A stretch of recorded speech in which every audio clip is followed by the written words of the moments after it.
Action-packed day at the Asian Cup where we witnessed two historical moments for two nations and Iran looking better. Let's run the intro and talk about the four games.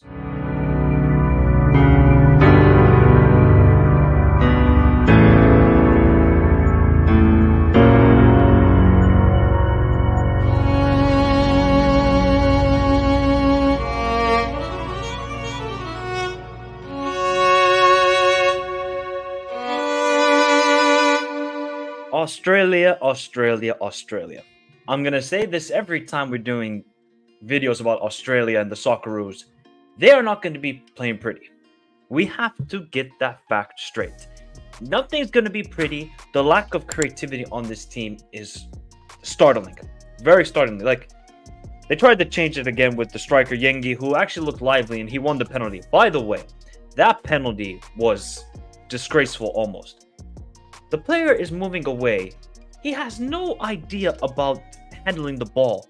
Nothing about it. Was so, like, one of the most egregious decisions I've seen in this tournament so far. Horrible call. Boyle scores the penalty. I mean, just the first half, Australia was just cross, cross, cross, cross, cross, cross. And they couldn't create anything of note that was going to test the goalkeeper, Yusupulov. Then we get to the second half. And then Uzbekistan said, all right, we're going to start playing now. Because that first half, they just did not want to play at all. I mean, they had some half chances, but nothing really testing Matty Ryan in goal.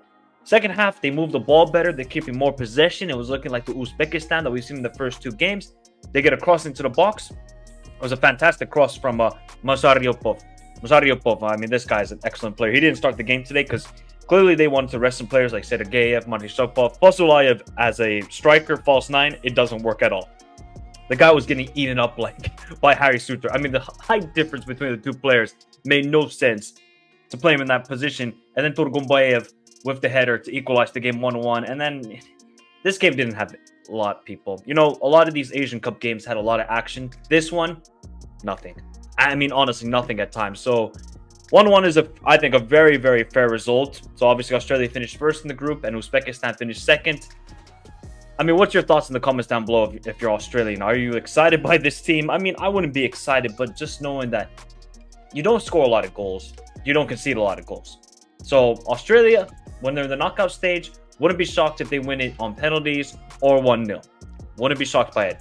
But the good thing is, defensively, they are rock solid. I just need to see more control and more direct passes. Somebody to drive with the ball down the middle. Nobody wants to do that. Either it's Irvine, McGree, somebody's got to do it for Australia. For Uzbekistan, I think they just came into this game being defensive. It worked out, back five. I didn't like the way they played in the first half. Second half, much better performance. So we'll see what Uzbekistan do. The other game saw history. It saw history in the group as Syria finished third in this group and have qualified to the round of 16 for the first time ever in their history. It's like the 8th time Syria have made it to the Asian Cup, and the 8th time of asking, they have made it.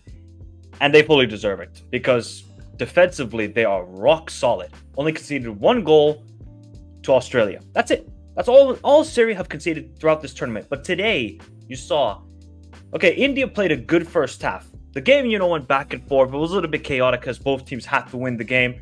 But, I mean, Syria with their class and just the individual quality that they possess compared to India showed. It showed. I mean, really, Hazard, Elias, those two players, ballers. Weiss, the right back, I mean, he was a hot potato today because he just wanted to fight everybody at some point. He was very lively down the right side, adding width to the team. Syria played a really good game. And obviously, when you need a goal, just go to the old man. The old man, Kirbin, with the only goal of the game. 76th minute, brilliant work from him. Hazard gets the assist, and it's Syrian delight because they win their first game of this group stage and their first victory since, I think, 2011, I believe it is. It's a historic moment, and you just saw after the game when Hector Cooper was doing his interview, the assistant manager was crying. It's beautiful, man. It's beautiful. It's beautiful, the moments that football can provide. And I bet Syrians are very happy. Like, they're going up against Iran in the round of 16. Now, do I favor Syria in that game? No. But they can give a tough game because they do not give a lot of chances. They are defensively absolutely rock solid. It's just about the goal scoring. Can they be clinical, or they're going to just force it to penalties? For India, Really disappointing. I know this team doesn't possess the quality and compared to Syria, Uzbekistan, and these teams, but give up a fight, guys. Second half, offer nothing. Nada. First half, first 10 minutes, okay, India were looking good. They forced a shot on goal. You know, Ahmad had to make a good save. But India, there's just... I think a lot of Indians over-exceeded expectations. They were saying in the comments for me, and obviously for other videos, hey, we can beat Syria. I said, okay, fine, you can beat Syria. But just warning you, Syria have added some good players. Hector Cooper is an experienced manager in this. And you just see India have a long way to go. It's not going to be fixed like that in a second, people. It's going to take a while. Baby steps, baby steps, baby steps. But today, I think that second half was really bad. I mean, Chetri, how the guy played the whole game is beyond me. Beyond me. That has no impact whatsoever on this squad. And Manvir Singh, excuse me, was horrendous this whole tournament. His hold-up play, dribbling, everything was terrible from him. The only player I got to give a massive shout-out to is Subhashi Bose.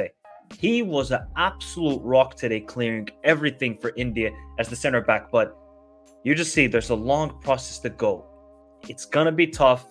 Maybe one day India will thrive in the Asian Cup, but compared to 2019, this is a complete disaster. I know it's a tougher group this time around. Complete disaster. Not scoring one goal. Not one goal for India. But hey, shout out to Syria. Historical moment. Let's see. Do they have a shot against Iran, people? Let me know in the comments down below. Iran. Taremi, Azmoun, that combination. That combination of Azmoun and Taremi is just... that's a cheat code almost. It's a cheat code. Because the link-up play these two have, the understanding those two players have with each other is beautiful to watch. It's beautiful because the goals were fantastic from Iran. The first half, they dominated. They didn't give UAE a sniff of the goal. Nothing. Absolutely nothing. They ran riot. They ran riot with the performance they had. I was okay. This is the Iran we know that can play at their best. Second half, okay. A little bit faded away. UAE then created a lot more chances. Obviously, there's the penalty, which, again, I think it's a very soft penalty. And then Ghashani missed the penalty. Iran go on the counter-attack. And guess who scored? Taremi. It was a beautiful finish from him. A beautiful pass from Azmoun. And then Ghashani got a goal in the 93rd minute, which was also a beautiful goal from him. I think UAE, they were definitely missing a striker today. Obviously, Al Ghashani is the backup striker, but I don't see any Ali Makbout here. I don't see anybody. There was like... I think Paulo Bento went a little bit too safe today. He should have just taken the game. You saw in the second half, the final 30 minutes, okay, UAE can play football, and they tested the Iranian defense, but you should have just done that throughout the whole game. I think they went a little bit too safe. For Iran, obviously, Gayedi didn't play his best game. Goros, not really his best game either. The problem is Moharami got injured, and it doesn't look good, and it looks like an ACL tear. If that's the case, that's a big miss on the right back position. Big miss. So let's see how Iran do. They're going up against Syria. Not going to be easy. But I think that first half performance can really show evidence that this team can play very, very well. UAE, we're going to see who they play against.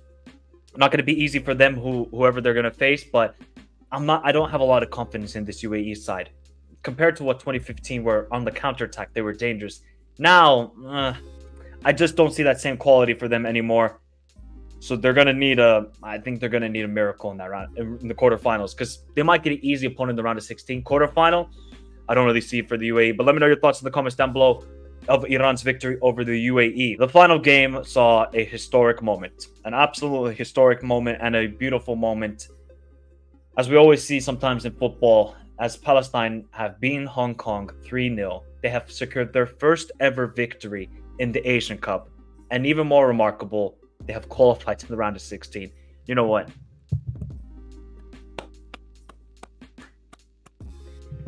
For this team that are facing so much adversity and everything that's going on, to put up performances that they have in the last 3 games, even against Iran, look, they went toe-to-toe with Iran, and Iran just have more quality. And then against UAE, they should have won because of the amount of chances they squandered. Today, clinical. Absolutely clinical from Dabag.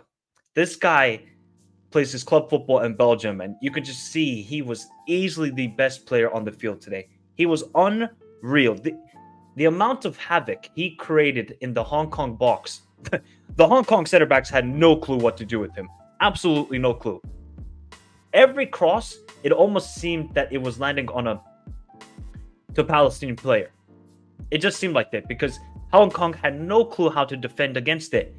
Unbelievable game from Palestine, man. I mean, honestly, like Al-Badat, the right back, we got to check his Cooper test today because the guy was just constantly just back and forth, just defensively working, offensively adding width, putting in beautiful crosses. He got the 2 assists today with the beautiful crosses he did.